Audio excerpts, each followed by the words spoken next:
Wish you very good morning to all of you. दोस्तों, कुछ translations के साथ हम लोग इस क्लास की शुरुआत कर रहे हैं, जिसमें हम आपको सिखाएंगे कि हम डायरेक्टली पैसे वाइज कैसे बना सकते हैं। What are the rules, what can be translation, what the translation is on our brain. हमारे दिमाग में, हमारे मन मस्तिष्क में जो शब्द आते हैं, जो सेंटेंसेस आते हैं, जो बातें हम कहना चाहते हैं in English, but we are failed, हम फेल हो जाते हैं, असफल हो जाते हैं। लेकिन आज की क्लास के बाद से आप ट्रांसलेशन करने लगेंगे। दोस्तों, जो रूल मैं आपको बता रही हूँ वो रूल पढ़ना है आपको। उसके साथ साथ कुछ वर्कअप भी आपको दिए जा रहे हैं, उस वर्कअप को भी तैयार करना है, वर्कअबुलरी को। ठीक है, तो चलिए दोस्तों, कुछ ट्रांसलेशन हम लोग देख लेते हैं, उसके बाद अपनी क्लास को कंटिन्यू रखते हैं। तो आपको एक कॉपी लेना है, पेन लेना है और तैयार हो जाना है। दोस्तों, बिना मेहनत के किसी को कुछ नहीं मिलता है और आपको हार्ड वर्क अल्टरनेट करना है, तब तक करना है जब तक कि आप सफल नहीं हो जाते। So let's we are going to continue. So तुम्हें डांटा जाता है। फर्स्ट ट्रांसलेशन इज, यहाँ देखिए फर्स्ट ट्रांसलेशन है, तुम्हें डांटा जाता है। You are scolded. नाउ, जब हम पैसिव वॉइस की बात करते हैं दोस्तों, एक कॉमन वर्ड अपने दिमाग में रख लीजिए। We must apply verbs third form, either that is present, past, future, any tenses. किसी भी टेंस की हम बात कर रहे होंगे, हमेशा कॉमनली वर्ब का थर्ड फॉर्म ही लगाएंगे। The first rule you must make in your brain. Now, you are scolded. First, second, हमें पीटा जा रहा था। Now, we were being beaten. Now, verbs third form.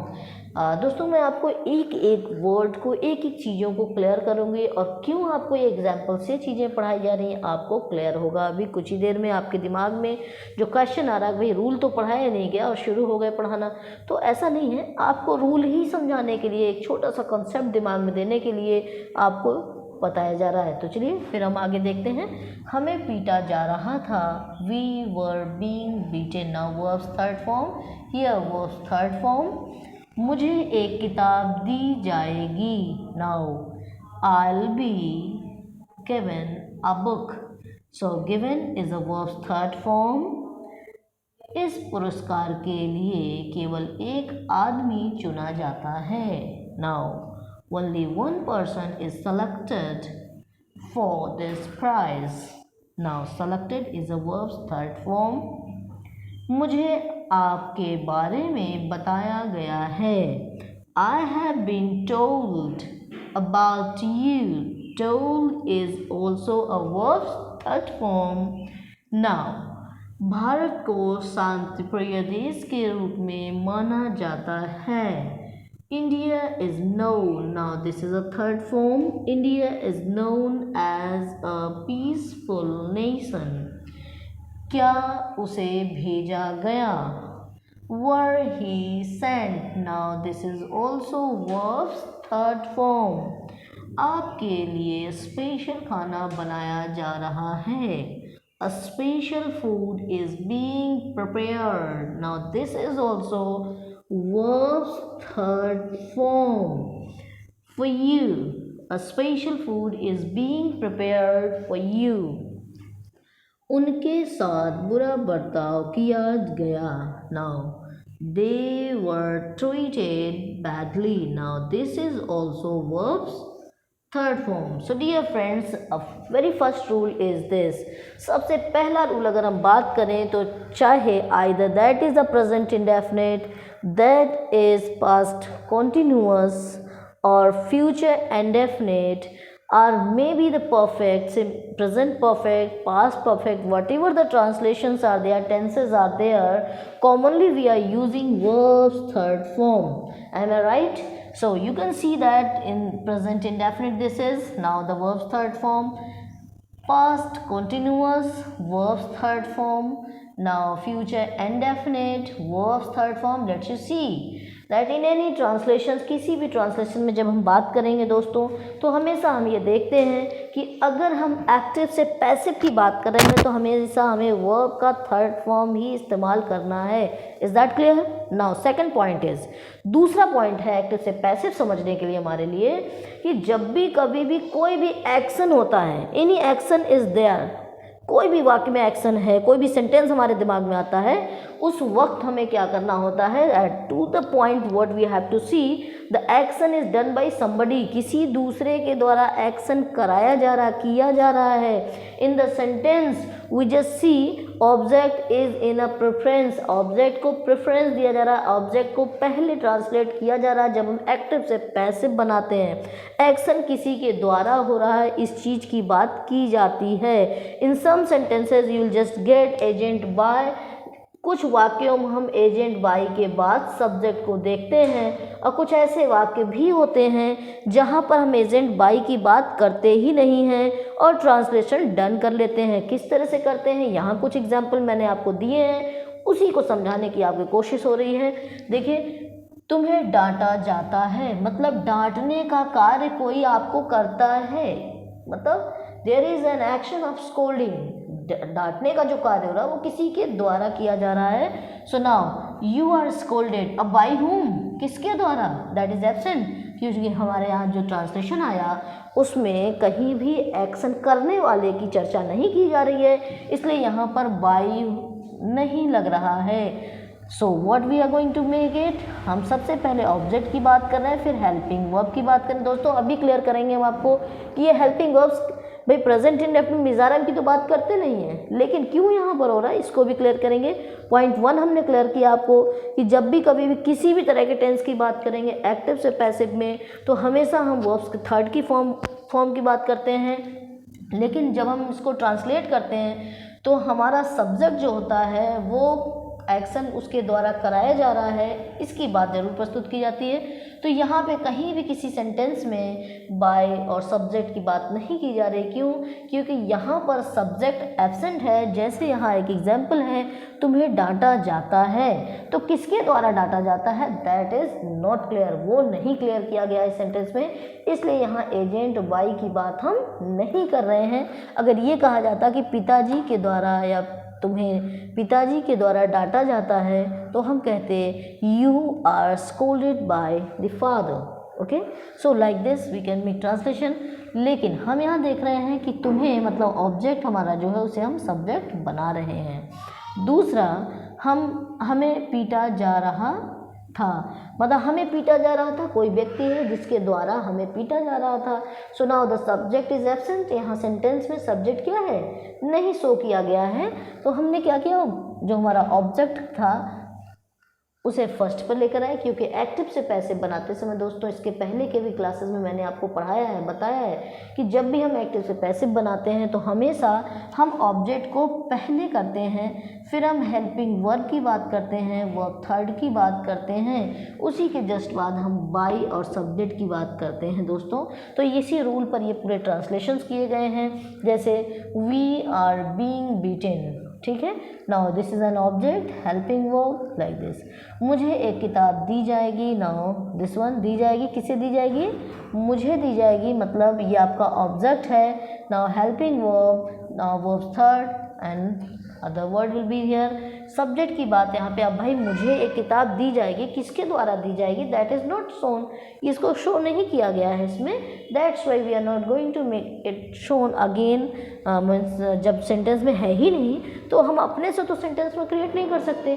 So what the thought will be in our brain. और almost बच्चों इस तरह के एग्जाम्पल मैंने आपको इसलिए दिए हैं कि ऐसे बहुत सारे एग्जाम्पल्स हमारे दिमाग में आते हैं, हमारे दिमाग में वह जाता है खाता है, ऐसे ट्रांसलेशन कभी नहीं आते, हमारे दिमाग में टिपिकल ट्रांसलेशन आते हैं, टिपिकल बातें करते हैं, हम बड़ी बड़ी बातें करते हैं, समटाइम ऐसी चीज़ें करते हैं जिसका ट्रांसलेशन हम नॉर्मल ट्रांसलेशन अगर हमने रट करके सीखा है तो बिल्कुल नहीं आएगा, समझ करके सीखा है तो बिल्कुल बहुत आसानी से आएगा।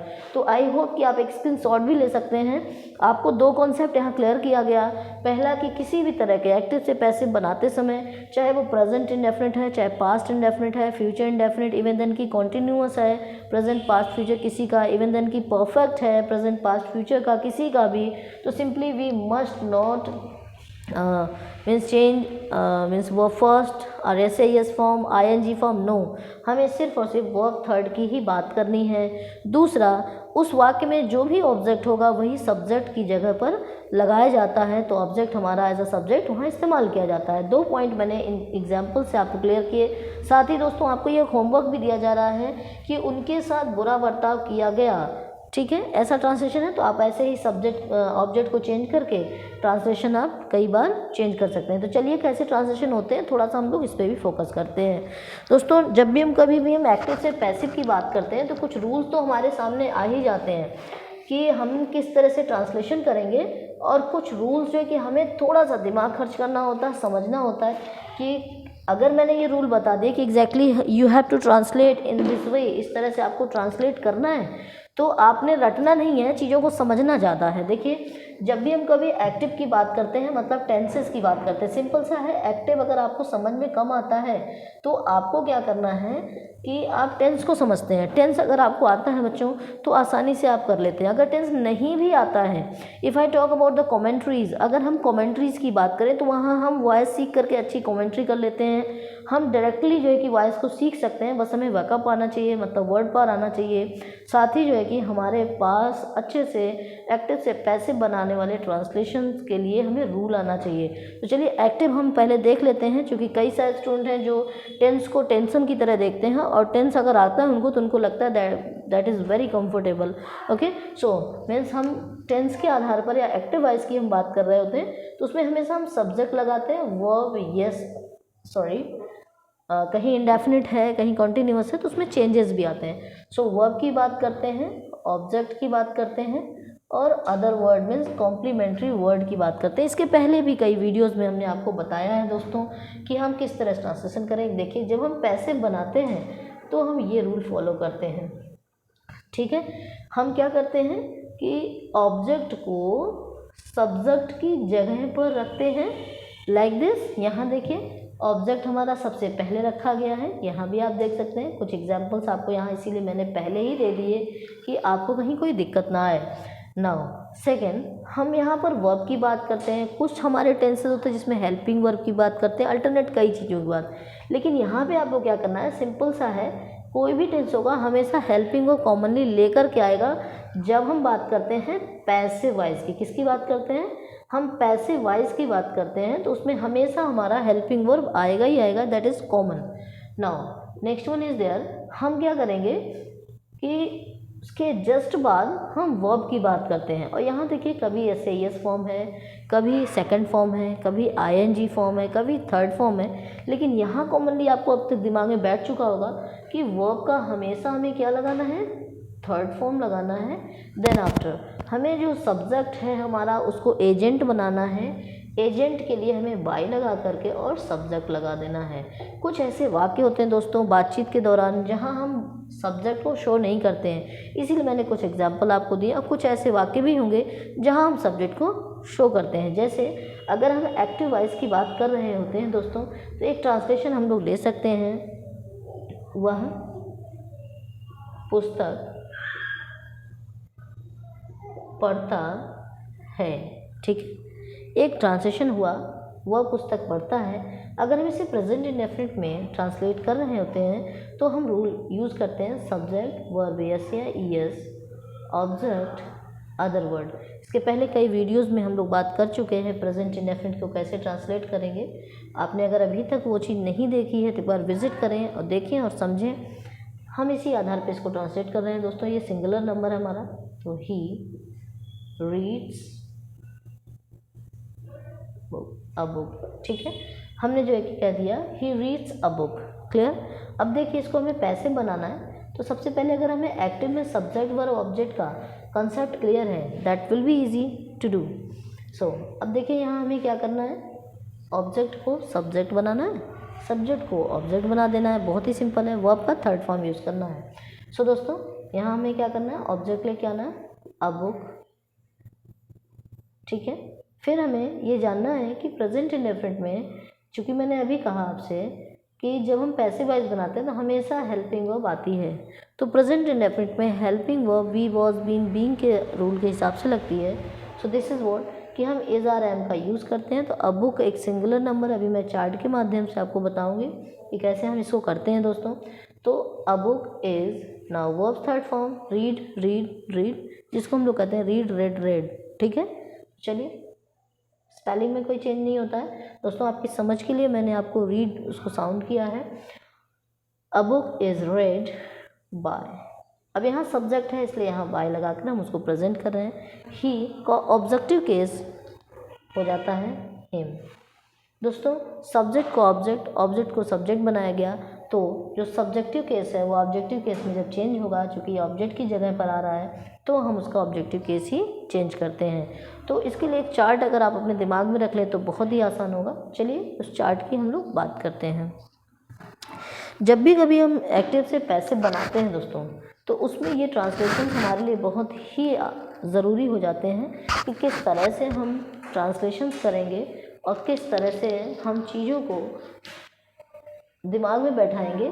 सबसे पहला कॉन्सेप्ट आप अपने दिमाग में रख लीजिए कि जब भी हम एक्टिव वाइज पैसिव वाइज की बात करते हैं बच्चों, तो उसमें हम हमेशा बी, वॉज, बीइंग रूल को अप्लाई करते हैं। किस तरह से करते हैं, देखिए एक छोटा सा हम ले लेते हैं कि हमें क्या करना है। बी, वॉज, बीइंग का रूल हमें अप्लाई करना होता है जब भी कभी भी हम एक्टिव से पैसिव की बात करते हैं। ठीक है, तो हमें क्या करना है, be, was, being rule apply करना है दोस्तों। इसके लिए एक छोटा सा चार्ट अगर हमें ड्रॉ कर लेना है तो बहुत ही आसान हो जाता है।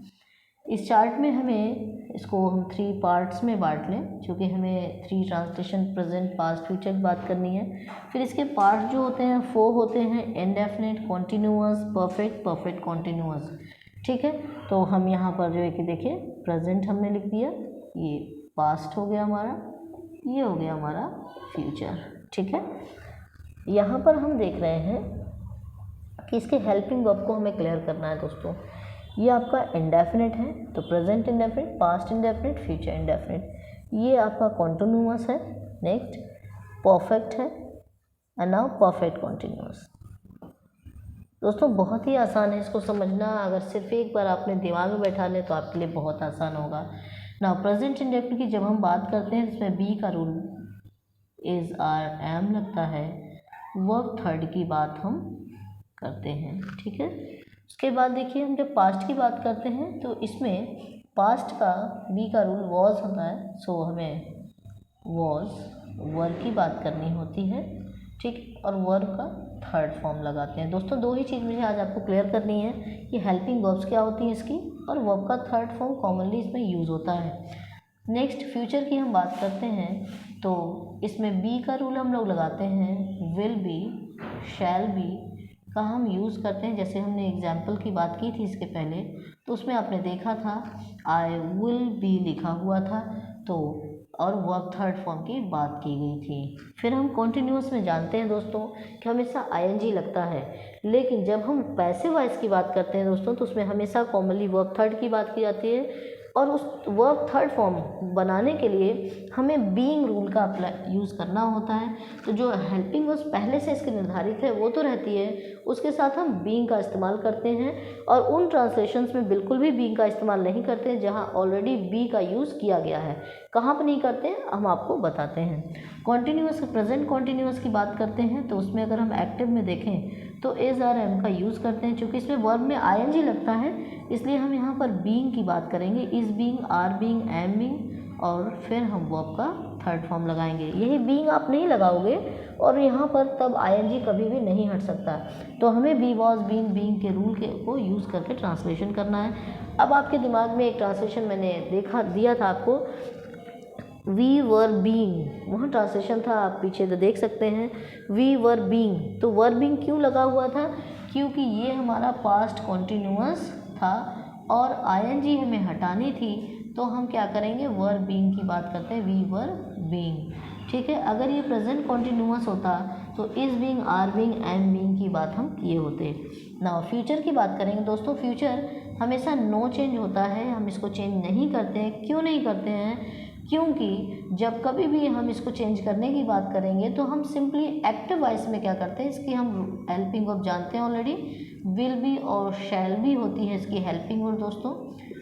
और इसके साथ लगता है वर्ब आईएनजी। चूँकि हमें वर्ब में आईएनजी नहीं लगानी है, हमें थर्ड फॉर्म यूज़ करना है। थर्ड फॉर्म यूज़ करने के लिए हमें बीइंग का रूल अप्लाई करना है, और हम बीइंग का या बी का या वॉज का रूल वहीं अप्लाई कर सकते हैं जहाँ पर बी ना लगा हो, बी का कोई रूल फॉलो ना हो रहा हो।